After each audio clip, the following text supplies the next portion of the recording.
G'day, Demon fans, and welcome back to the Demonland podcast. My name is Andy, and in a moment, Binman will be presenting his long-form stats file show covering last week's match against the Eagles, as well as previewing our massive upcoming clash against the Hawks at the MCG. The Demonland podcast will return live on Monday night at 8 p.m. to dissect that upcoming match against the Hawks at the G. If you want to listen to the show live, then head on over to demonland.com on Monday night at 8 p.m. But now, here's Binman with the stats files. Thanks, Andy, for that warm introduction. I'm Binman. This is the Stats File preview pod, previewing the upcoming D's versus Hawks game this weekend at the MCG 415. Cannot wait.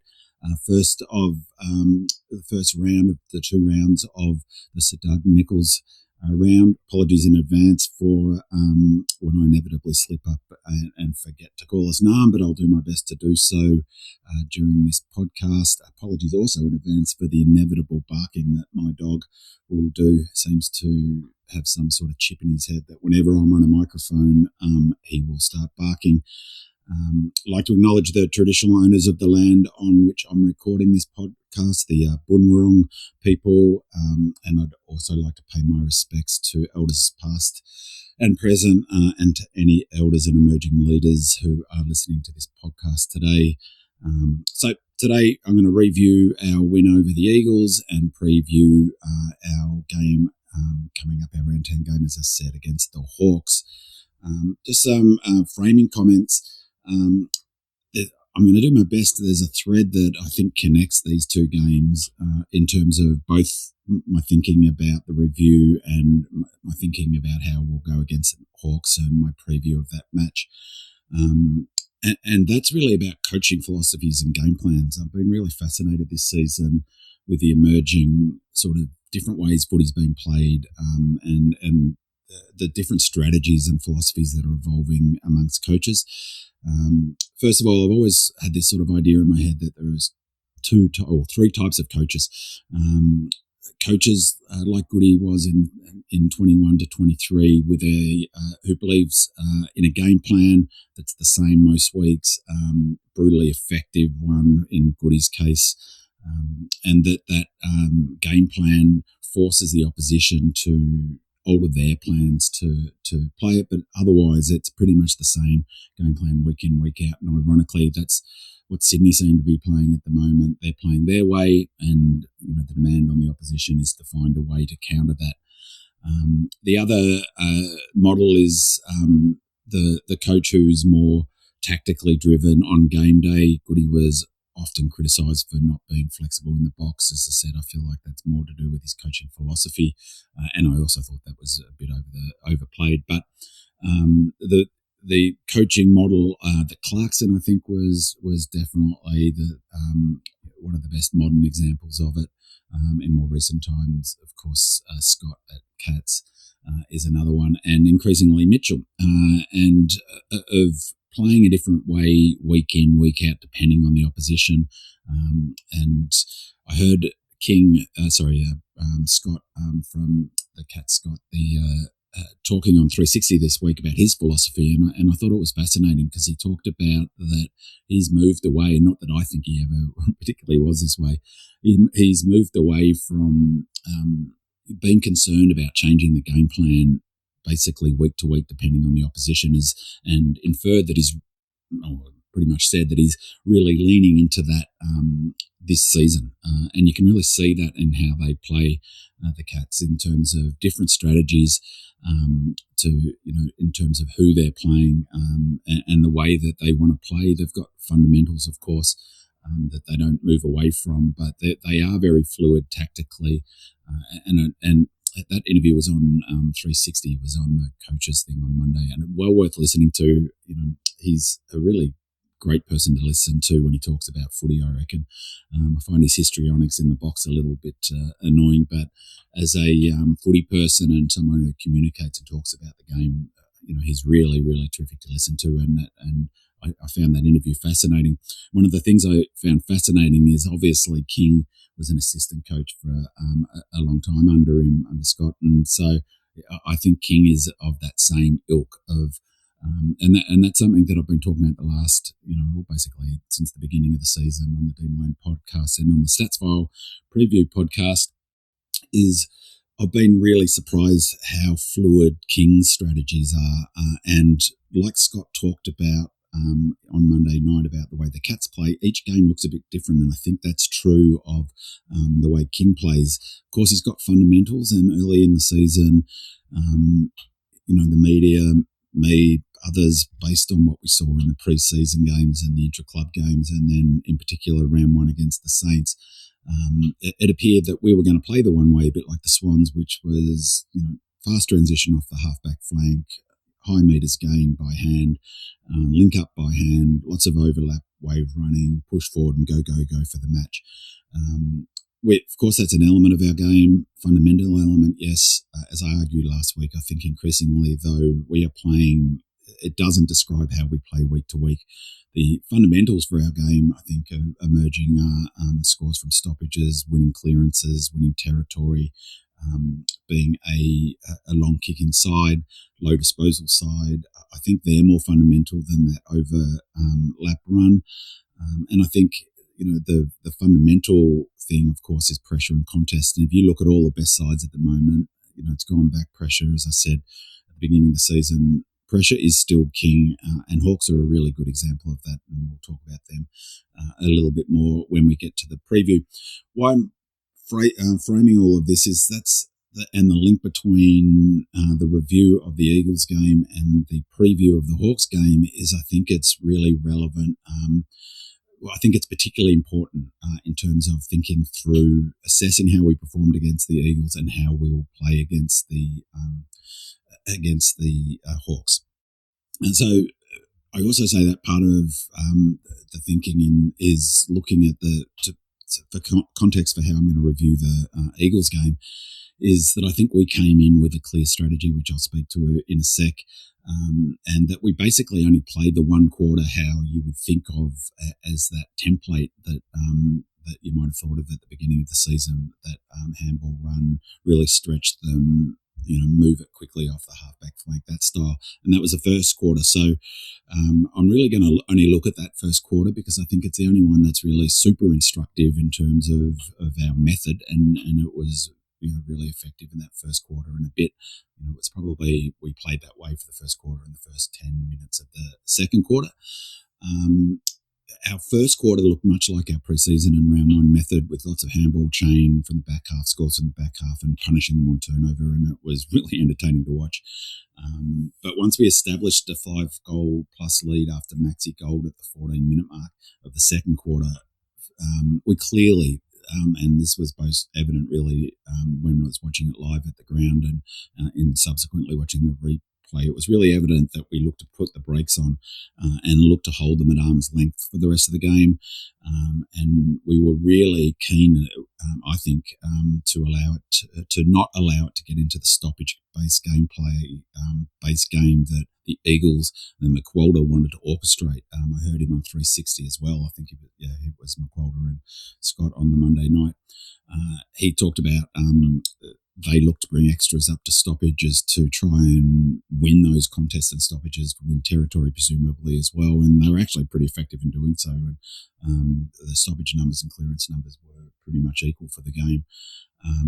But I think that we came in with a very clear strategy, as I said, and that's going to frame the review.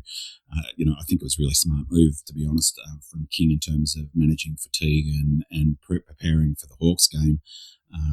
And that focus, King was really transparent about that in post-match pressure. And I really love, as I've talked at length about, I really love the way King communicates and that transparency. And speaking of Scott, it's really similar, and it's obvious that Scott's been a big influence on his coaching philosophy and also the way he communicates those philosophies to fans and the media.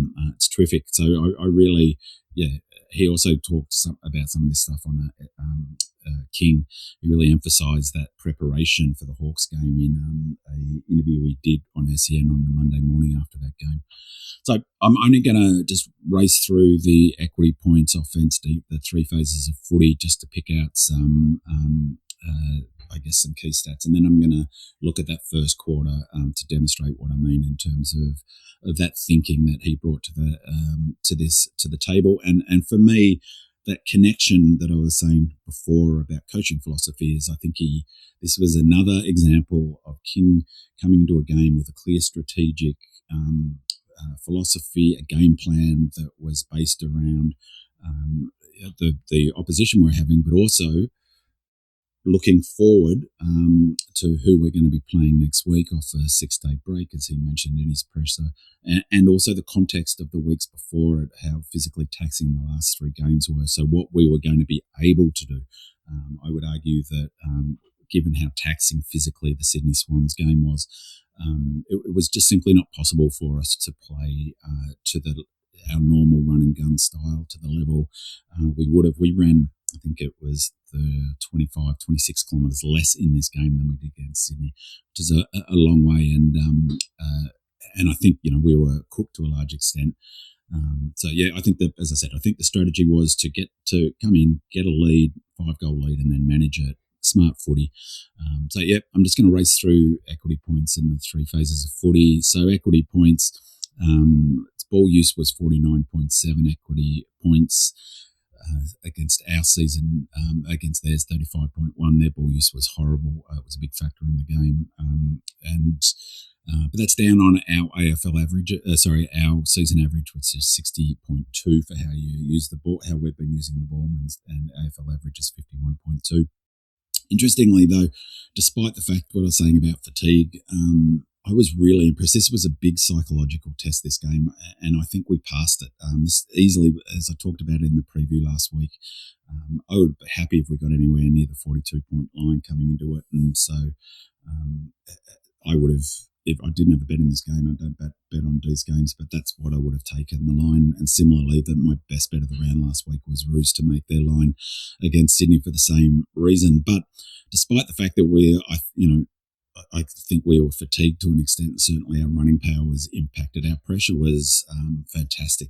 And so we passed that psychological test, and that's reflected in our equity points. So 118 equity points for post-clearance. So winning the post-clearance ball. Against the Seas, down on AFL average 126, but plus 19 for them. So we smashed them post-clearance. Ball winning, we're just a tick over them, so 109 plus 3 for ball winning points. AFL average is 110. So despite our fatigue, we were pretty much on our average for winning the ball. We were a bit down on how we used the ball. As I said, our season average for equity points for using the ball 60.2. We're only 49.7 in this game. Jump into the 3 phases of footy: defense, offense, and our defense content and offense. Just some of the key numbers that jumped out at me. And from a defensive perspective, we had 10 tackles inside 50. Again, that speaks to me to the coming into the game with a really, really good mindset. I had the binos on the team at the beginning of the game in that huddle they do, and they looked switched on and ready to go. And that's how we played in that first quarter. And I mentioned this on the Binman podcast, that the other thing about stats is a lot of these stats become less meaningful, or not actually meaningful at all, if you accept the premise that we played a deliberately controlling game after about 10 minutes in the second quarter.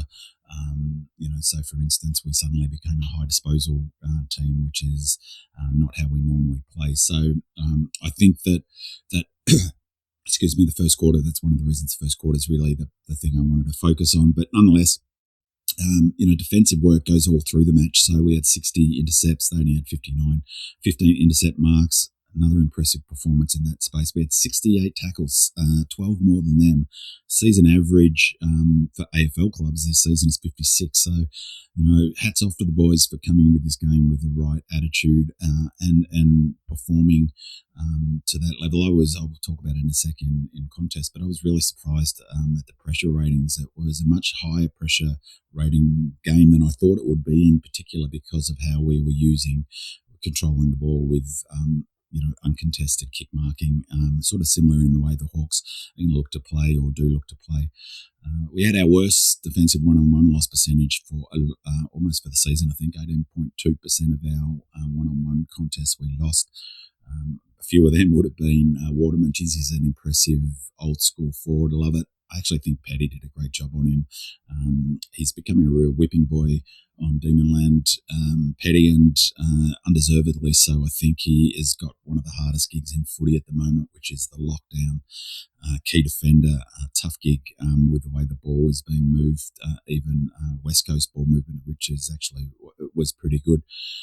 Territory in terms of defence, this is sort of really goes to my point. Our biggest quarter, the quarter in which we played, the football that most people would associate with the D's playing, as I mentioned before, that run and high metres gained by hand, moving it quickly from the back half. We had the ball in our forward half 56% of the time in that quarter. And then after that, it was 47, 48, 50. So again, that really sort of highlights my point about the first quarter being played in a particular way and then us controlling the game after that point. Contest, some of the contest stats that jumped out again, contested possessions, we +5 for contested possessions, impressive. I thought we were +5 for contested marks as well. We took 12, season average, keep talking about this, it's nuts really. Only 8.9 contested marks are being taken per game in AFL footy at the moment. I don't actually know how far back the champion data goes back to 99 or similar data. This is from Willow ratings. But certainly growing up in the 70s and 80s, my memory is a lot more contested marks were taken than 9 a match. But we took 12 in this match, was really impressive, I thought, +5, particularly because Waterman was clunking a few. Waterman was a threat to clunk a few. Our average this season is 9.7, so we 2 and a bit more contested marks than we're averaging this season. So that was impressive. I really loved the contested mark on the lead that Jefferson took. Beautiful kick to him. I think it was chin, but just a really tough mark. He grabbed it out in front, and this is not at the risk of over-egging the pudding. That's how it reminded me of how Dunstall used to lead out, and like he would just mark on the lead with such vice-like grip. He's got a long way to go to get to Dunstall, obviously, but interesting game he played. Only 3 disposals. It comes back to that question really that keeps coming up: is role versus raw numbers. You'd expect that he's playing his role. He got selected this week. He's not going to be selected if he's not playing his role. Clearance numbers were interesting. As I said, they brought a couple up to the extra to the stoppage through the game. And part of that, McWalter talked about he wanted numbers around the ball. And I think, one, to increase their chances of winning clearances, 2, to negate our strength in clearances and stoppages. That was an obvious, and to create a mess around the ball really that they were hoping to win, and they were actually pretty effective. Total clearances were 39 to 37. AFL average is 35.1, so we're only +2 for just the raw number of clearances. Centre bounce attendances were interesting. We used 5 last week, 4 for the previous 2 weeks. We used 5 in this game. That was at least partly to do with the fact that Caleb Windsor was injured pretty early in the last quarter, I think it was. And so our outside of Maxi Heath and Max Gawn, Steele, Cozzy, Sparrow, Windsor and Chandler were our players who took centre bounce attendances. Kate Chandler had 6.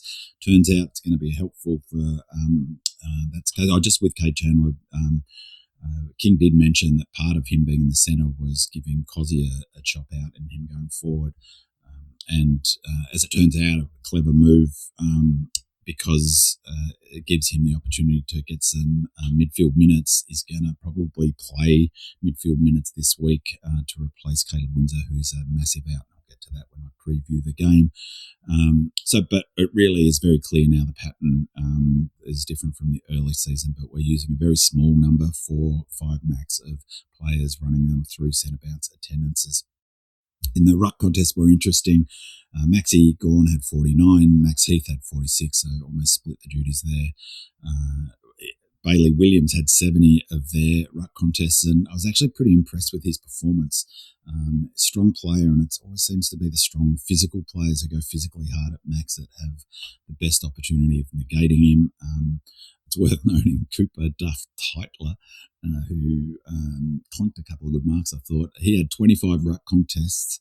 He didn't get a single hit out, so that is quite impressive, I have to say. A single hit out. So there you go, 25 and not a hit out. I talked about pressure. I was super impressed with pressure. So our overall match rating was 187 to 175 plus 12. Even though we were clearly fatigued and running out of legs in that last quarter and sort of running up and down on the spot a bit, it was 176, our pressure rating in the last. They were really impressive. I thought they fought the game out super hard. A lot to like if you're an Eagles fan from that perspective. They've got a lot of issues, but their desire and effort and intensity in this game was good. In the last quarter, they had 192. We were minus 16 for pressure in that last quarter. Really impressive by them. Perhaps even more impressive for us is, as I said, I think we put we looked to control the game after the 14-minute mark when Maxi kicked the goal. I think that took us out to 36 points. And from that point, we control the game. But our pressure rating in the second quarter was 201. I think that we've only had 3-4 quarters for the entire season so far where our pressure rating's been above 200 considered elite. That was one of them. Theirs was only 165, so we're plus 36 for pressure. McWalter would have been absolutely furious, and perhaps even more furious because he surely would have given him a bake on that front at half time. Our pressure rating was plus 14 in the third quarter, 181 to 167. I thought that was really impressive. Just highlight the players who have the most pressure: Tommy Sparrow, Jack Steele, Paddy Cross, Chin, and Bailey Fritsch, which is excellent to see him in the top 5 for pressure rating. Good on him. Just a shout out, I mentioned this last week, it just continues. Sparrow is becoming not just a terrific, he is a good footballer, but he's really gone up a level this season. Credit must go to King with both how he's using him and also obviously to Sparrow for really stepping up.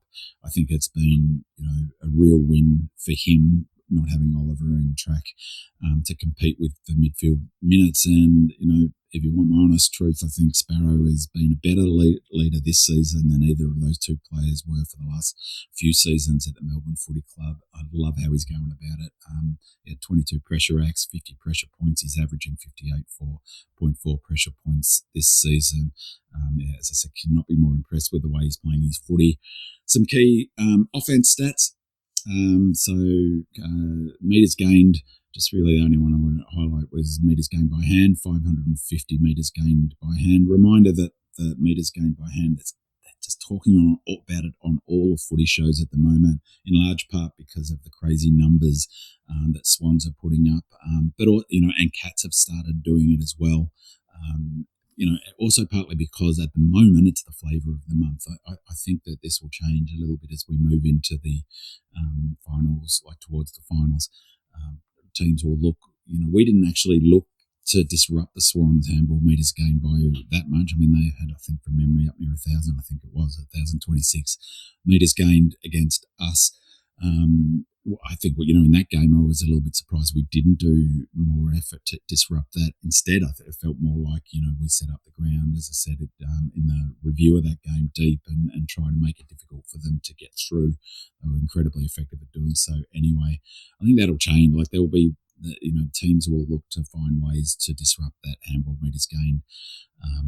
Ours in this game was 550. A big chunk of them would have been in the first quarter, in the first 10 minutes or even the first 10 to 15 minutes of the second quarter when we were playing that sort of style of game. The teams expect us to play, or fans are expecting us to play that style that we played in round 1 against Saints. We were plus 324 for metres gained by hand. They were only 226. It's a useful number in terms of, demonstrating particular style. So back to my point. So it's all the talk of the town at the moment on all the footy shows. It's really worth noting how it's calculated, which is that if a player receives the ball, let's say gets a handball receive, runs 20 metres handball, 20 metres, that's 40 metres gained by hand. So it is as much about the handball that triggers that as the run that it then allows and promotes. So another offense stat that jumped out for me was our retention from our kicks into forward 50 was 60.5. That's terrific. Speaks a bit to their defense, obviously. They weren't up to the job, though. I mentioned in the review pod last week, they are 18th defensively, so no shock here that we were able to get on top, but we were plus 13 for that. AFL, so 60.5% of the time when we're kicking inside 50, we retain that pill. Season average, AFL average is 47.8. Our season average is 48.7, so very impressive on that front. Expected scores, another game. So 10 games now for us. Our actual score has been above our expected score. Our actual score was 99. Our expected score was 87.9. But for the first time this season, our opponent score was below their expected score, their actual score. So they scored 67 and their expected score was 80.4. So on expected score, we only won this game by 7.5. But that sort of goes back to my point about when you get a game where one team gets a lead and looks to control it, which is something that Goody used to do all the time, much to the frustration of Demon fans, because fans wanted us to kick on and really smash them for percentage and go. That he was happy to get the 5-goal lead and then just control the game from that point. I don't think that's King's philosophy, but it was in this match. And our accuracy this season has been phenomenal, but it's primarily due to how good our set shots are. We're plus 0.51 per shot compared to expected, number one in the AFL. So we're the best, most accurate team from set shots in the AFL at the moment. And we're ninth for shots from general play, which is pretty good too, considering, our last few years where we couldn't hit the side of a barn. We're plus 0.06 per shot from general play from our expected score. So really our set shots have been a big factor for us this year in how well we're travelling. Travelling as I return from having to stop my dog barking. It's going to drive me nuts with all of that barking. And also, while I think about it, I've got the right microphone working this week, so hopefully it sounds a bit better than the oldie radio last week where I didn't realise my default mic was my camera's mic. So hopefully it sounds a bit better. So where was I? Thanks for my dog just making sure that was difficult. So our accuracy in this game, in terms of score sources, a big one was, it was probably arguably the most significant bit of data in terms of the games, where we won it. We scored 70 points, 11-4 from turnover. What's really notable about that is our the chain score. So our expected score from the chains from turnover was 40.2. A combination of how well we made sure that we took advantage of them and their poor defence means that we were way above that for our actual score. So expected score from those chains was 40.2 for turnover and we scored 70 points. Accuracy helped 11-4. That's huge. Centre bounce, we got 18 of our points from the centre bounce. They got 16, sort of speaking to my point about the fact that they brought extras up but did pretty well with that. Well, then not to centre bounce, obviously, but around the ground stoppages, that highlights this. We only got 11 points from our stoppages from around the ground. They got 13. We're averaging 28.1 points from stoppages this season. Could only manage 11 in this game. It speaks partly to what I was saying about their strategy to bring extras up to the stoppage and have a real focus on winning stoppages. They scored 13, though only, so 2 points. It didn't really help them negate us, but didn't particularly help them score from stoppages. We didn't score anything from kick-in. They scored 1 point from their kick-ins. But turnover, as I said, was the big one. We scored 70 points from turnover. We're averaging 50.4.2. They could only manage 37 points from turnover. Points from defensive half, they were actually okay at moving the ball from the defensive half. They just couldn't score. But points from defensive half were 44. We scored averaging 41 this season, so tick over that. It's pretty solid. The 24 points, they only scored 24 from their back half. So yeah, that's just a quick sort of some of the key numbers. But I think in terms of why we won, the game style was, as a note, King all but spelled it out in his presser. We were coming off 3 massive weeks of intense footy, and we had, as King also noted, that included a 5-day break between the Lions and Tigers game, and we've got a 6-day break, of course, coming up into the Hawks game. The game against the Swans the previous week was as physically a challenging game of AFL football you'll ever see, in terms of the combination of the insane amount of running involved in it, both teams covering more than 300 kilometres, and also the physicality of it, that intensity. The Swans are a much more seasoned side than us at the moment, and with only 2 of their best 23 out, yet like us, they stopped to a walk against the Roos in the last quarter. They only kicked a goal in the last. For some context, the betting line in that match was 32 points, meaning punters thought the Swans should win that game by 5 goal plus, and only won by 8 in the end. Similarly, our line was 42 points. We won by 32.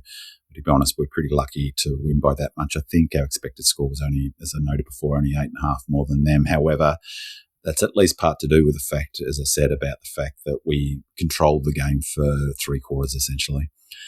In addition to having an extra in defence after quarter time, which the way footy's being played at the moment, teams only do that for one reason and one reason only, and that's to limit scoring damage of the opponent. They also clogged up the corridor the whole game.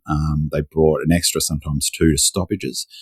So whilst I agreed to an extent with the idea that we played how they, in response to how they played, or how, you could argue how they forced us to. For example, the extra in defence meant we had to avoid kicking it to the outnumber. So we were moving it laterally around the, say, 50-metre arc, or just outside the 50-metre arc, more than we normally would, because they had an outnumber inside 50. You don't want to kick it to them. However, as I noted, I actually suspect we came into the game with a clear plan to be high disposal and kick laterally more often, because we were cooked. And our priority is the Hawks game, and being in optimal shape for the Hawks game, which, as I've talked about ad infinitum, I think that's the thing people need to understand about footy at the moment, is teams cannot be up for every game. Hawks is a good example. They were clearly focused on being up for the Freo game, and they looked in good nick the previous week in their draw with the Pies. They had like season low 150 pressure rating, some ridiculous number. They were coming off a 5 or 6 day break. So they were knackered coming into that game. But they obviously prioritise, and I suspect this will be a priority game for them too. It will be for us. So it promises to be an exciting game from that perspective, with both teams in good shape coming into it. The idea that we came in with a clear plan to be high disposal, lots of uncontested marks and kicks, occurred to me when I was at the ground when I was watching it. At Marvel, they flash up all the stats, which is a bit disconcerting.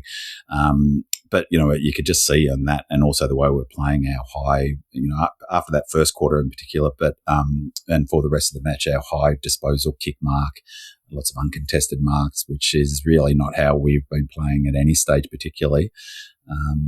And even though they were playing, in that first quarter in particular, in the first half of the second quarter, even though they were playing a player, an extra in defence and bringing extras up, there were opportunities for us to go fast towards our goal the way we normally would, but instead we elected to kick laterally. And that was particularly evident in the second quarter, I thought. And that is also coincided partly when the Eagles really started putting the spare in defence and bringing extras up to stoppages.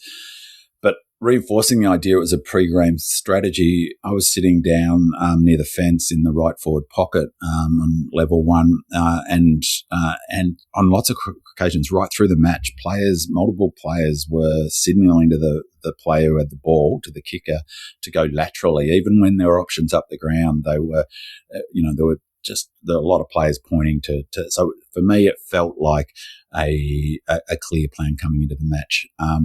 And we were, I think a big part of that was we wanted to have low stoppages. They wanted to have a lot of stoppages. I heard Steele interviewed post-game on ABC. He was asked about how he felt physically. He said that he felt really fresh actually, and not as banged up as he usually does after a game because there were so few stoppages in this game.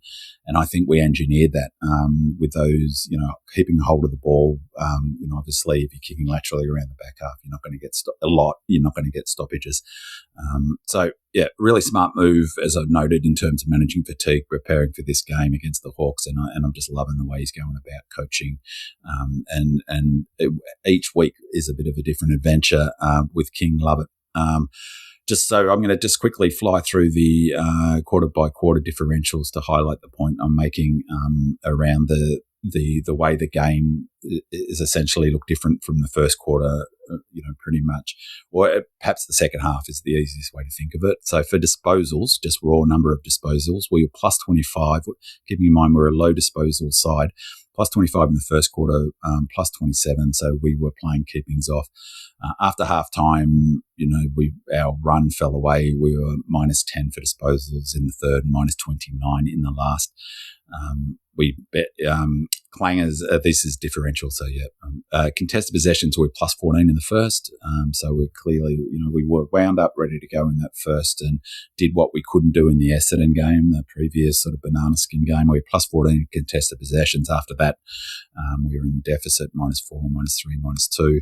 Uncontested possessions plus 11 in the first quarter, and in the second quarter when we really started looking to control the ball for a period, plus 28. That fell away in the last second and third and fourth, minus 12, minus 23 for uncontested possessions in the second half. Marks, this is even more. So, looking at this, it was really the second quarter where we looked to really, really control the ball, that regulate.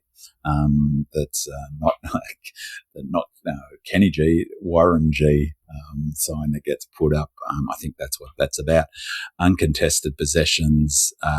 Marks plus 17 in the first quarter. We're plus 33. Plus 33 in the second quarter for Marks, minus 4, minus 12. So really that second quarter, the numbers really evidently show that sort of control method we were using. Clearances plus 3 in the first quarter, plus 3 in the last, interestingly, minus 1 in the second and minus 3 in the third. We were plus 8 for inside 50s in the first.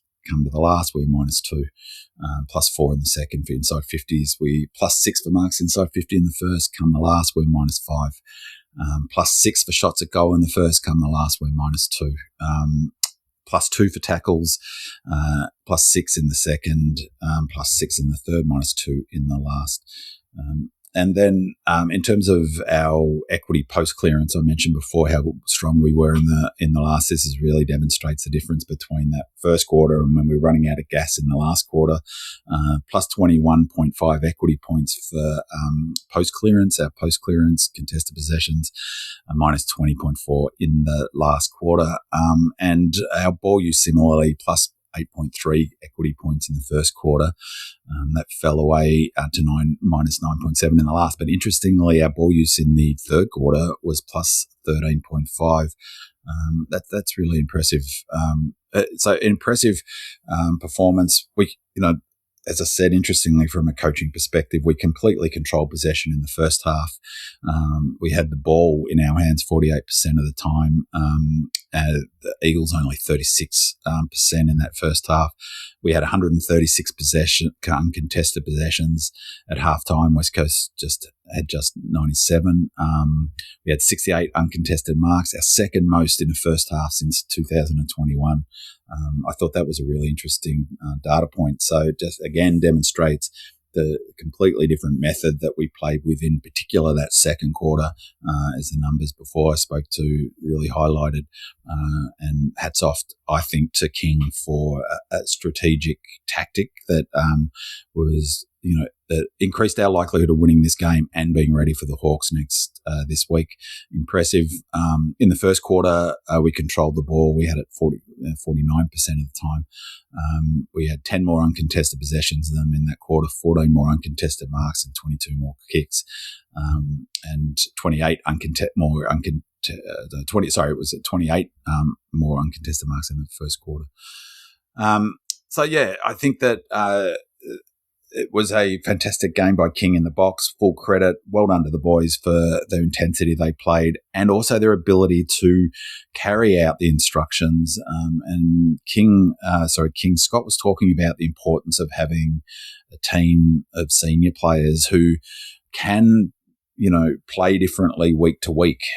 And heard another commentator say I think it was Hinckley actually, how challenging that is for young teams because particularly when a new game plan is, a coach comes in and is trying to implement a new game plan, the repetition of that game plan is how you build some sort of how it gets embedded in a team. And so what we're doing this year is remarkable, I think, in terms of that.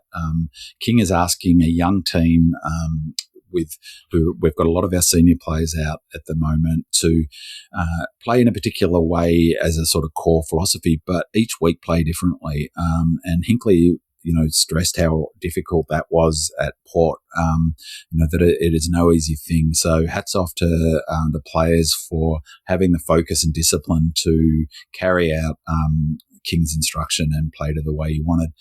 Just finally in the review of that match, just wanted to highlight Cade Chandler's game. Awesome performance, really loving his performances this year. His total match points, so his player rating was 21.3 for the match. Really impressive. I just wanted to highlight one. His third quarter was 13.1 player rating points, so it's a massive third quarter. Alrighty. So the preview. We're going to look forward to Nam versus the Hawks. Really exciting game. And the connection to my point about the coaching philosophy comes through here. Two really creative coaches, King and Mitchell, who are definitely of the type who like to mitigate the mitigate the strengths of the opposition, exploit their weaknesses, look to both coaches to try and do so. I'll focus more on what I think King will do in terms of that space this week. So some of the sort of key bits of info, weather-wise, top of 22 degrees. Weather should be beautiful, probably dropping a bit at 4:15. Partly cloudy, which is good. That'll help avoid that funky MCG sort of fog that can roll in autumn and make the sort of ball not travel as far and be a bit funky. Medium chances shower in the evening, but game time should be dry. Light winds becoming northerly, 15 to 25 kilometres in the morning and light in the afternoon. Just a perfect day for footy. Get along. It looks like the crowd's going to be, 50 or 60 plus. That's great. Hawks are currently fourth, 6 wins, 2 losses and a draw, percentage of 116.8. Nam seventh, 6.63 at the moment. Average points for Nam, 102.2. Hawks are averaging 94.2 per game, which is interesting, I think, and it speaks to how I think we might win this game if we do. Average against for the D's is 97, and this is a really interesting one, I think. Hawks opponents are only averaging 78.7 against them. Really speaks to Mitchell has developed a really, really strong defensive system, I think, and for a team that was, last season, a couple of seasons ago at least, was, people were talking about the speed of ball movement. He's a sneaky defensive emphasis on defense. That combination of high scoring and defense is, they talk about that premiership window, and Hawks, on a bunch of metrics are right up the top. Just quickly in terms of form and looking at the form, so, I think it can't be underestimated how well we're going to be seventh given the number of best 22, best 23 players that we've not had available. So I had a look at the numbers, and I've done this for all of the top 6 sides, and you won't be surprised. There's a clear correlation between injuries and ladder position and likelihood of winning. The top 6 sides have all had a really, really good run with injury in terms of best 23 players out. That's just a fact. I looked at all of their injuries. And in terms of this one and now how we line up against the Hawks, using a metric of best 23 players that have not played at all this season or missed more than 60% of the 9 games that have been played. The Hawks have only had one such player out, and that's Will Day. It meets that criteria. And, the other 5 sides, it's 1, 2, and I think 2 max. So Swans who only have Goulden out, for instance. But Narb's had Viney, Bowie, so it's 1, 2, 3, 4, 5, 6. So Viney has been out all season, obviously. Bowie's only played 2 games. Melksham's only played 2 games. Rivers has only played 2 games. Salem's played 5, and Lindsay. So we've had 5 players, 6 players of our best 23 have either not played at all or missed more than 60% of the game. So just I think is important to note in terms of how well we're travelling and give us a real sense of, what our scope might be when we get our very best players or best 23 back. Betting, Hawks are $1.44. After opening at 3.10, we're into 2.80, and I'm guessing that's to do with the outs, Nash and Gunston being ruled out. The line's 15.5, I reckon, and that's about right. So it's 2.80. Shows, though, we're right in it. Like, this game was played a few rounds ago. We'd be $3-4 for this game, or maybe $3.50. The total match points is 183. I reckon it looks value given the conditions and 2, high scoring sides, us higher scoring than Hawks. In our games this season, the average total match points is 199.2. So we're playing a lot of high scoring games, partly because we're happy to. Though for the Hawks, and reflecting what I said about that focus of Mitchell on defensive pressure and being good defensively, total match point in games they've played is averaging 173.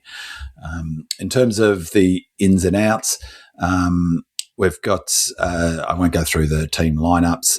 Suffice to say, the average age is exactly the same. 25.3 is the average age for each.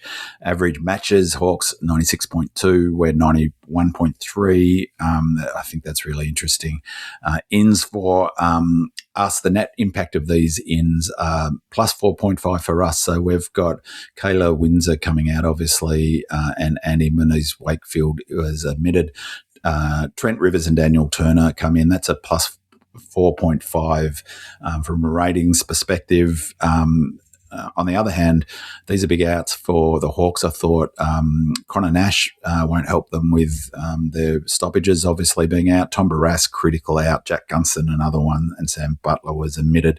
The net impact of their losses so Harry Morrison, Henry Hustwaite, Cal Shear-Deer, and Finn McGuinness are their ins, and the net impact of those ins is 3.7.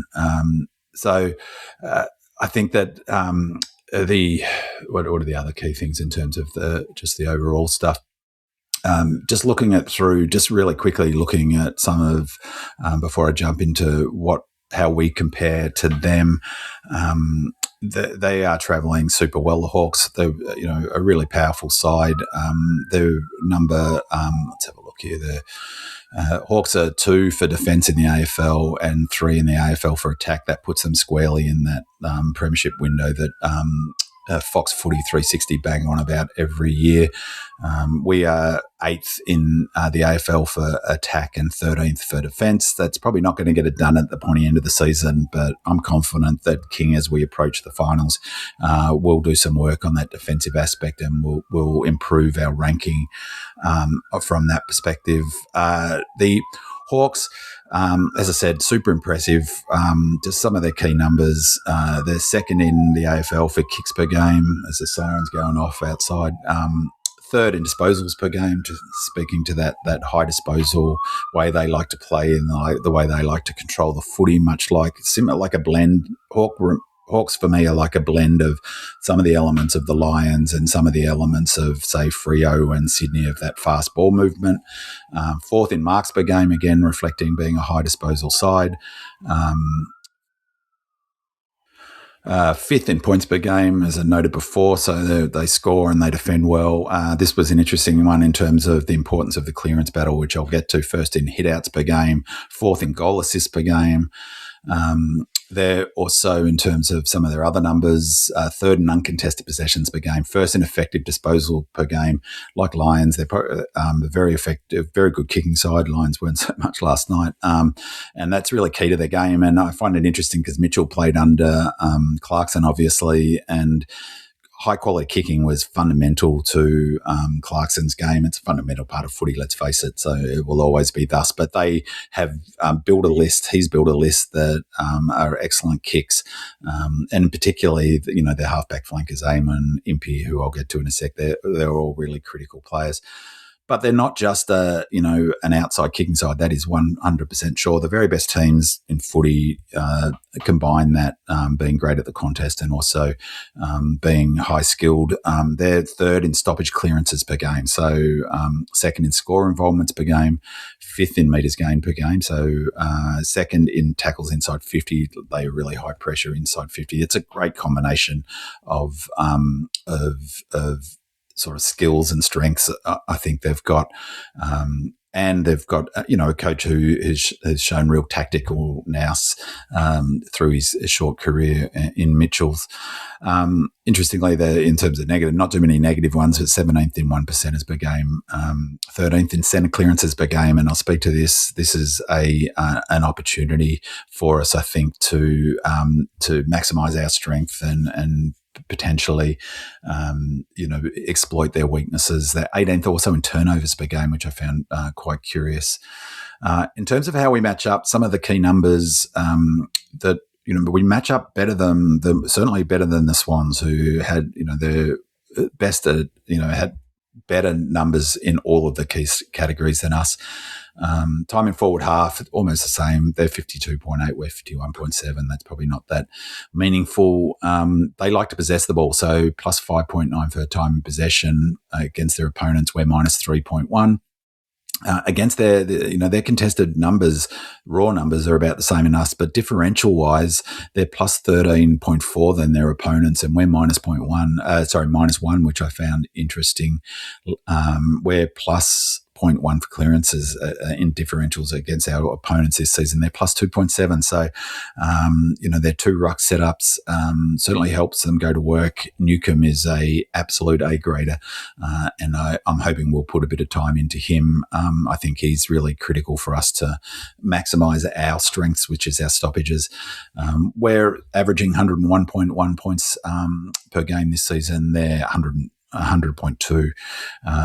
It might be different to the numbers I said before, but that's what I got here. So points from turnover, they really punish teams on turnover. The best teams too, 60 to 65% of all scores in the AFL at the moment are from turnover. You're not getting anywhere unless you're scoring pretty well from turnover. 64.2 points from turnover this season. We're 54.2. Points from stoppages, this is where one that I think is really key to this game, is they're averaging 32.6 points from stoppages this season. The Hawks, we're averaging 40.9. And I think that's a big differential, 8.3. And I think that's something we're really going to need to dominate and lean into this week. You can not help be impressed with Heath's ruck work and the synergy he's built with Windsor and Steele in particular, who's been very impressive in terms of that combination. I'll talk about it in a sec, but Windsor's a massive out from that perspective. But I think we've got, at least for this week, we're pretty well covered for that, and I'll speak to that in a second. Chains to score percentage, they're slightly better than us. They do very well in that space, 25.5. Inside 50s, we're averaging a couple more, so that's something that speaks to our game plan, our territory. Shots in terms of scores for inside 50, this is going to be a big part of the match. We're only going at 44.2% of the time. We're scoring when we go inside 50. They're 50.5. That really speaks to a very efficient model. Part of that is how they use Gunston, and they really like to, a bit like Sydney do, they like to be able to get that ball when they do go quickly and leave that space behind Gunston, and they get so many goals out the back. We've got to stop that for sure. In terms of their defensive work, they're very impressive. They're only giving up 85 85.8 per game. We're giving up 97.3 points from turnover. They're defending turnover. We defend turnover pretty much the same, 49.9 to 49.7. We're slightly better at defending turnover than them. That's an opportunity for us to exploit as well, hurt them on turnover. But otherwise, they defend stoppage super well. They're only giving up 32.8 from stoppages. We're giving up 43.2. I think that's partly to do, a big part of that is the aggressive philosophy of King. We don't bring extras to the stoppage. I'm not sure, if, to be honest, if Hawks do. There's some of the key numbers. For me, stoppages will be a big part of winning. Stoppages will be a big part of the equation to beat the Hawks. So looking at beyond that, I think there's some key sort of data things in terms of how this game will roll out. Transition, everyone's been talking about transition footy for the last couple of years. You need to be scoring from turnover. You need to be scoring from the back half. And key to that transition is obviously chains. So chains include all kick-in chains, all clearances, intercepts, with at least one disposal in that chain. So chains of disposals. Chains to scoring is proportion of all chains that resulted in score. Hawks are number one in the AFL, ahead of the Swans and Freo, which surprised me in terms of the percentage, their scoring percentage when transitioning from their defensive half. Right. So that's super impressive. 16.2% of the time when they're transitioning from the defensive half, they score. We're sixth in the AFL, 15.2. We've got to level that up in this match. Defensive half to score, that's number. The Hawks score from, I've muddled this in the order, Hawks score from 25.5% of their chains in total, number one in the AFL. We're number 9 for that stat. So that's proportion of all chains that result in a score. So 22.6% for us and 9. So again, we've got they chain up super well. Their kicking is more significant in that sense than their handballs, and a huge emphasis will need to be put on us disrupting their ability to hit up those lead up targets and not chop us up using kicking. They're really, really effective. I was surprised that they were ahead of the Swans and Freo, for instance, for score percentage when transitioning from the defensive half. 16.2% of the time. That's pretty impressive stuff. Where I think, as I said, we've got a competitive advantage. We're number 2 in the AFL for clearances from the centre. Hawks are number 13.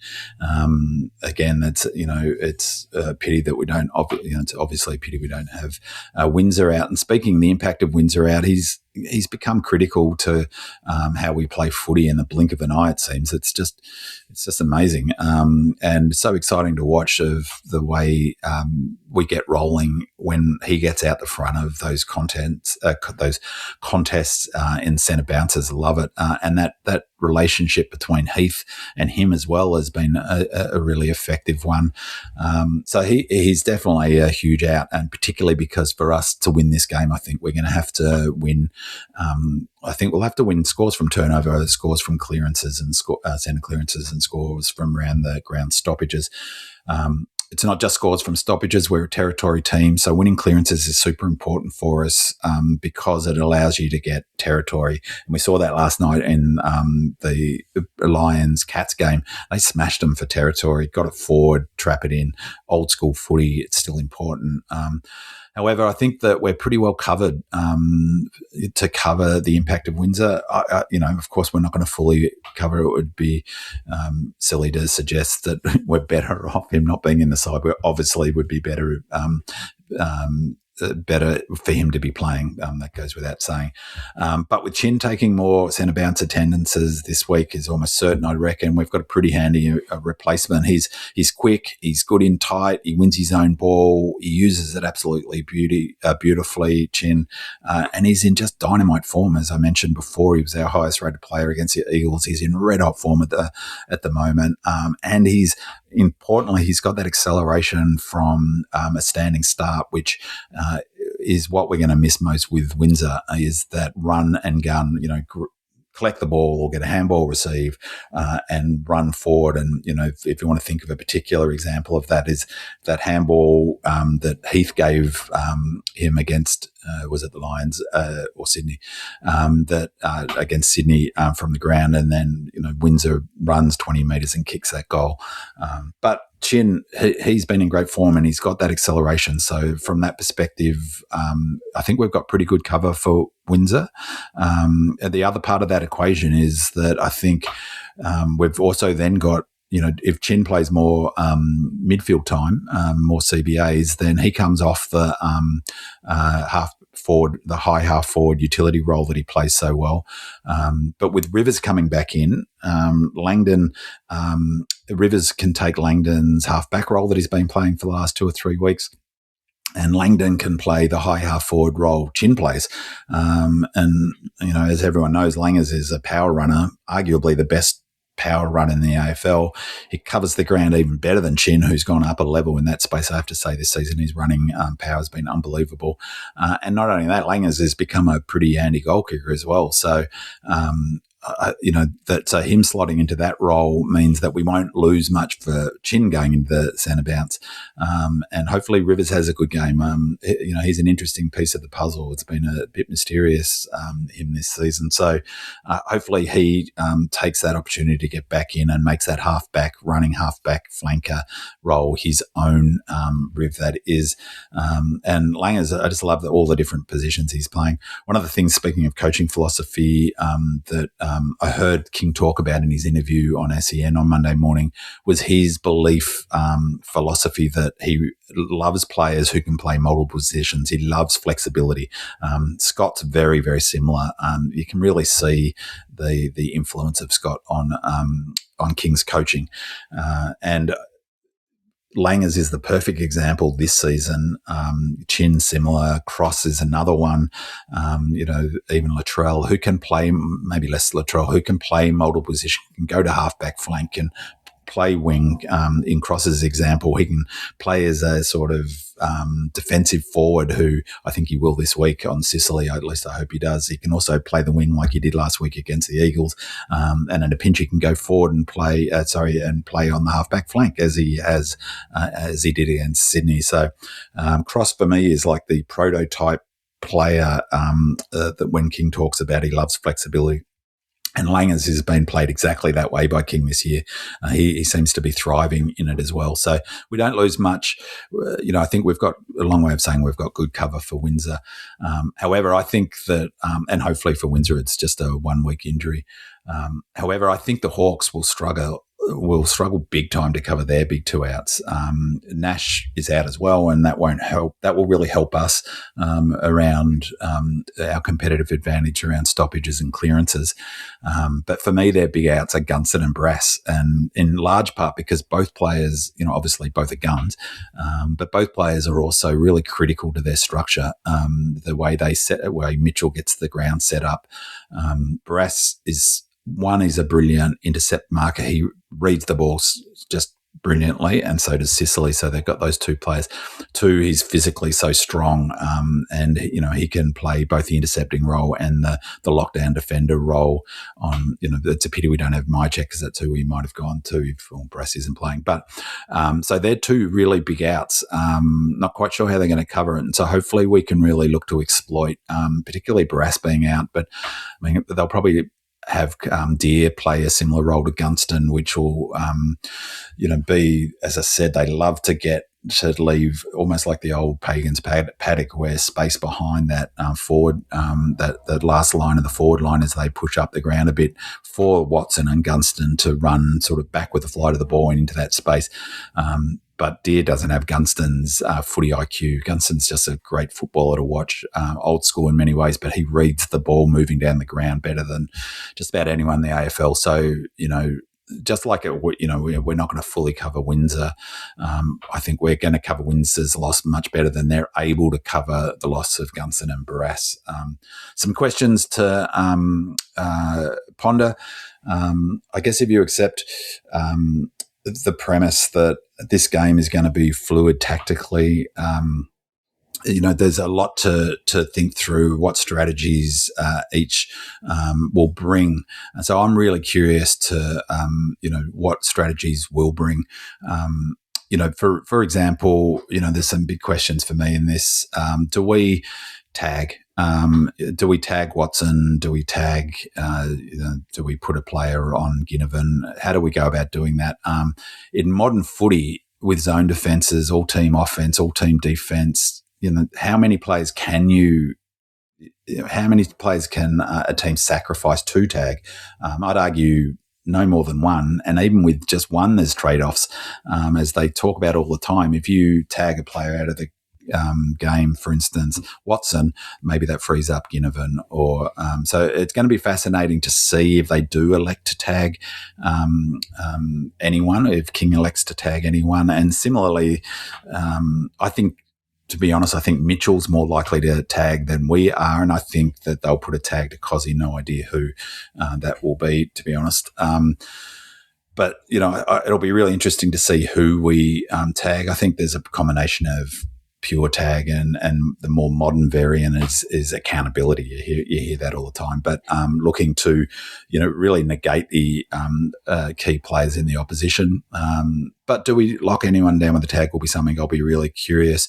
For me, the key players to negate, the key players that we need to gate to win this game that I think are key are Eamon, Impey, Newcomb, Ginnivan, Watson and Sicily.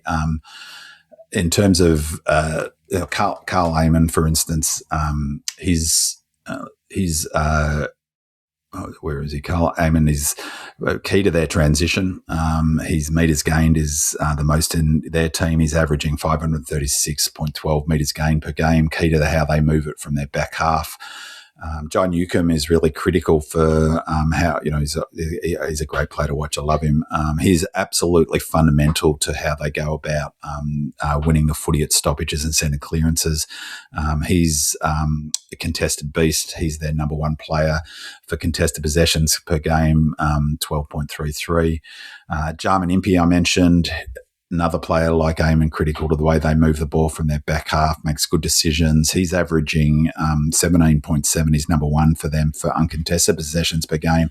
We've got to negate that. We've got to make sure that he isn't allowed to have the ball in space and get lots of uncontested marks and have easy uncontested possessions, because he makes good decisions. He's a good kick and he's often a score starter for them. Mitchell Lewis is averaging 2 contested marks. He'll be important to cut down, but it'll be interesting to say how he goes without Gunson next to him. Tom Barrass, 1 point. He's their number one for 1%, so it's great that he is not in. And Sicily, as I mentioned, he's critical. So he's their number one intercept players, 8.88 intercepts per game, which is very impressive. And Nick Watson, for all his scoring power, his pressure and intensity is really important to how they play. He's averaging, he's their number one player in their team for tackles inside 50, 1.4 per game. Carl Eamon's averaging 16, nearly 17 kicks per game. So we've got to keep it out of his hands. And I mentioned the other one for me that's key is Ginnivan. He's the number that jumped out for me for him is 1.67 goal assist per game. Just getting back to Jai Newcomb in clearances and stoppages, he's their number one player in their team for clearances. He's averaging 8 clearances per game, which is super impressive. The other one probably to throw in the mix, not really to think of who we might need to negate or tag, I think is Ned Reeves, who's been impressive. He's averaging 24.6 hit-outs per game. So I think we need to negate all of them. Will we tag? Personally, I think Watson's probably too hard to tag, a bit similar to what King said about Cozzy. Maybe he's not untaggable, but I think that it's a job for all team defence, and to partly the key will be not allowing that game style where Hawks get it out the back. So I think, that will be key to how we do to manage the impact of Watson. So for me, if I was going to tag players, I'd be focusing on two players, or three actually. I'd focus on Ginnivan. He's been playing a high half forward role this season, much like Chin, and running up. That role is really demanding. He's got his tank to a spot where he can manage that role, basically running from arc to arc, and in Langford's case, for instance, it's not high half forward, he's that winger, he pushes right in deep. Ginnivan is really excellent kick. He's very creative, got good vision. I really love the way he's playing footy this year, Ginnivan, and I think we need to look to reduce his impact. But the one I think that, and the others that I would look to definitely limit their impact and not put a tag on is Amon and Impey, and that's going to be a challenge around, all team defence and making sure we deny an easy, uncontested mark from those two players, and try and keep the ball out of their hands as best we can. In terms of Ginnivan, who would you put on him? Not sure about Colt on Ginnivan. It's a really high running role he's playing. Colt probably does have the tank. Does he have the leg speed to go with Ginnivan? Probably. I'm not sure. It'd certainly be a big test. I reckon that it's probably no doubt that Colt would love to put the Colt lock on Watson, but I can't see that happening. So for me, if I was looking to tag a player, I'd put Colt on Newcombe. I think if we can really blunt Newcombe's influence on this game, it'll go a long way to helping us win this game, because we'll really be able to leverage our competitive advantage in stoppages and winning from stoppages. So I think that will be something that they probably will look to do. It's perfect for Colt. He'll bring him to the ball. He'll have the discipline to go with it. He'll see it like the challenge it would be. I think he's really Newcombe, that is. I think he's really fundamental to them. He's also obviously a leader. He's a great leader. He's a talisman for them. I'd love to see Colt go to him and apply the Colt lock.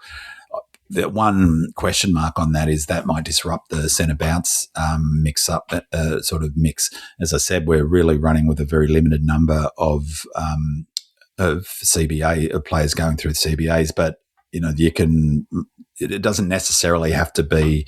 He follows him everywhere. I think, we're probably moved away in footy from hard tags like that where you go everywhere. But, he might follow him to the middle, but potentially, it's a lot of focus on the CBAs, but there's all of the stoppages around the ground of which Colt can do. There can be a handover and he can take Newcombe at the around the ground stoppages and run with him once the ball comes outside the centre. But he might end up running with him in the centre as well.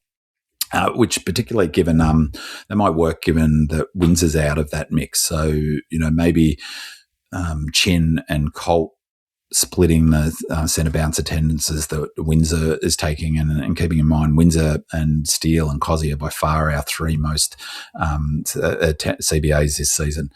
I think another important one will be limiting Sicily's impact. He's huge, particularly with Barras out. He's going to be incredibly important in terms of his intercept marking. I expect that Cross will play a negating role on him, look to bring the ball to ground and run off him at every opportunity. That'll be really interesting. He's another, speaking of talisman, he also has a tendency to take on high risk kicks, and I'd be sweating on his kicks, particularly if they try to go through the corridor. How will we best exploit Barras being out will be another interesting part of the puzzle. Will they play max deep, for instance, to create matchup issues for the Hawks defence, who will struggle for a height down there a little bit? I think they may well do that and rest Max on the ground, Heath on the bench when he's taking his break, because he hasn't played any minutes hardly at all. Heath up forward. Maxi, I'm still not convinced, forwards his go, but geez, he does create a matchup. He's great below his on when the ball hits the ground for such a tall player. And that'll be really interesting to see what they do. There's been talk maybe they could bring Petty forward to really sort of be another tall marking option up forward. I can't see it. I'm not sure that will happen, but that might be another option for him. Again, I think King likes the notion of multiple, or definitely likes the notion of players being able to play multiple positions, and the swingman idea. He's used him in that role before, so I think we'll try to exploit. That's how we'll look to exploit Barres up. One of the things I'll be fascinated with is whether we decide for our backline to press up the way that we did against the Swans, the way that we do when we're playing the style of footy that everyone thought we were going to be playing all season, that the way we played in round one in our pre-season games, where the defensive line pushes up really aggressively, as does the forward line, and you get a really big number of our players swarming around where the pill is. But like the Lions, the Hawks like to control the ball with kicking, and then until they go, and they are really effective, as I said, at moving the ball from the back half. But they do, they like to control the ball by foot. Against the Lions, we allowed them to have their lateral kicks, so we allowed them to have them across half back line. And so we didn't have our defensive line pushed up. It was only pushed up as far as the logos. When the Lions got to that point, that's when we pressed up on them and applied frontal pressure,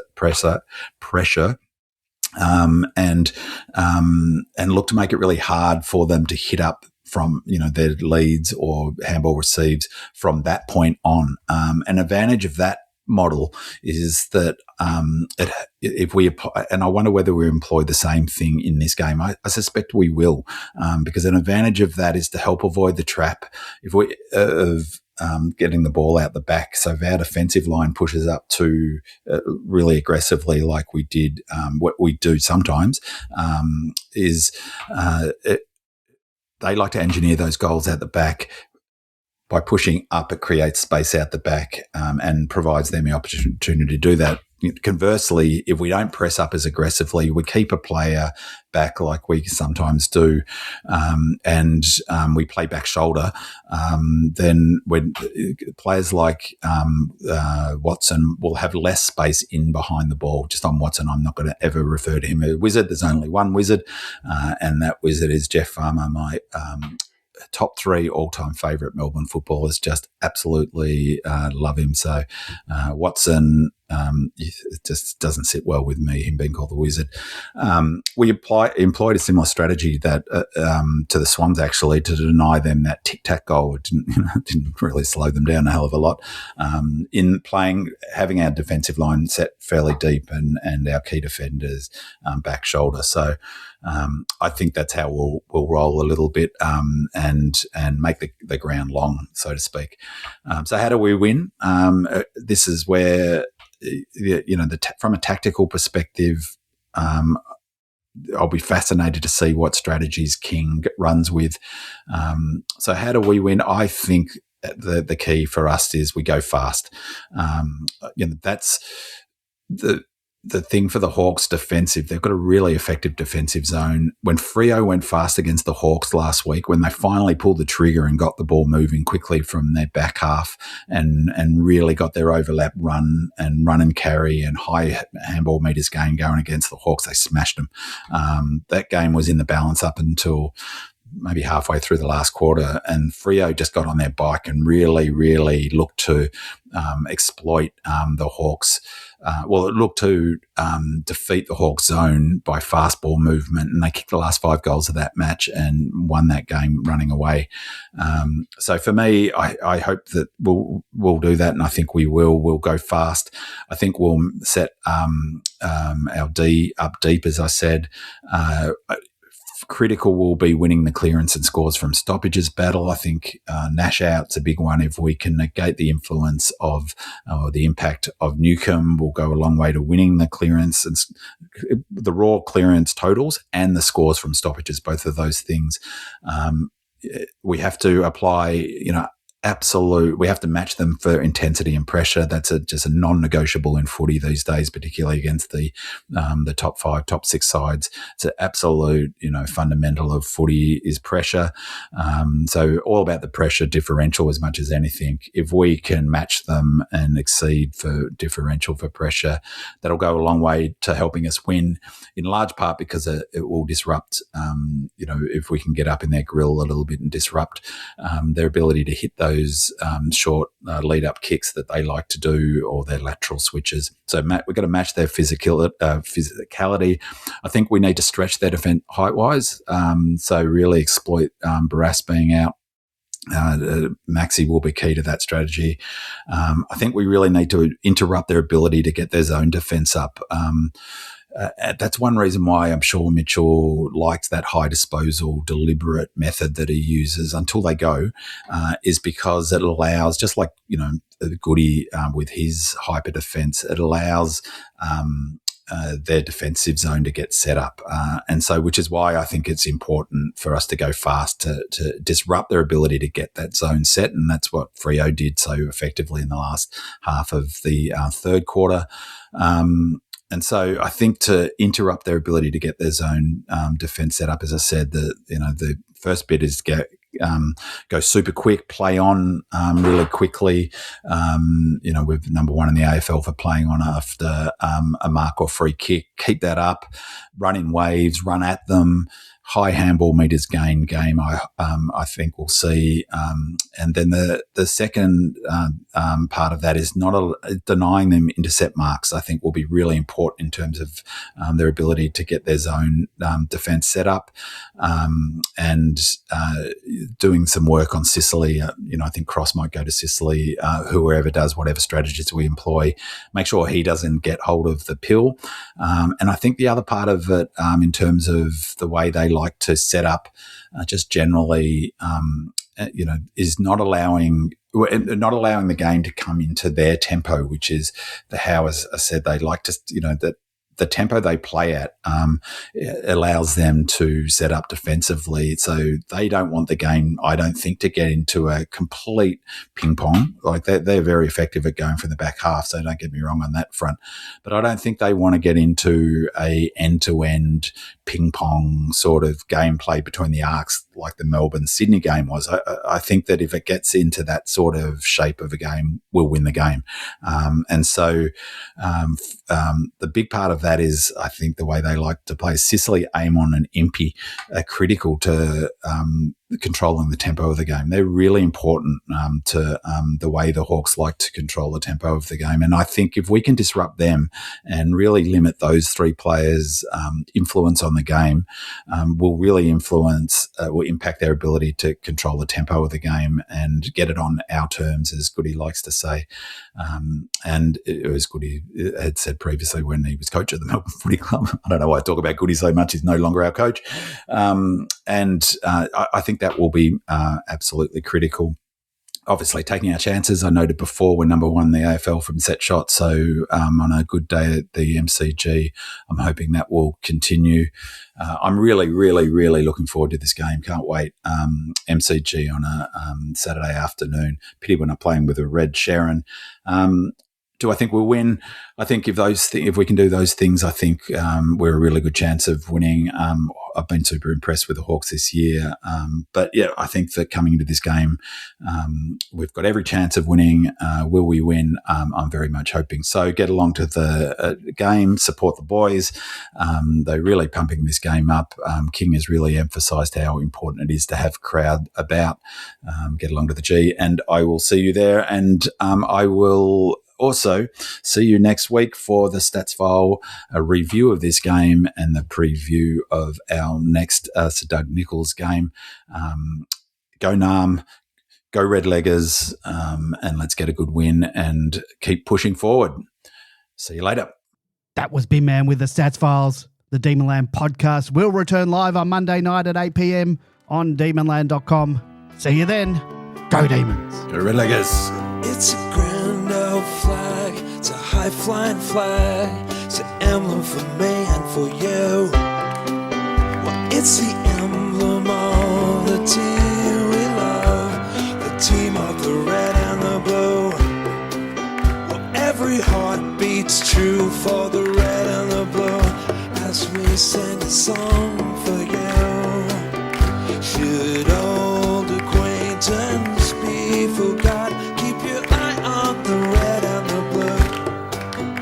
Where the team played fine in the year 39, we're the team that no one can lick.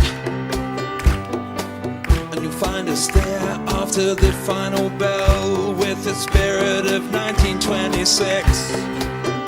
Every heart beats true for the red and the blue as we finish sing this song to you.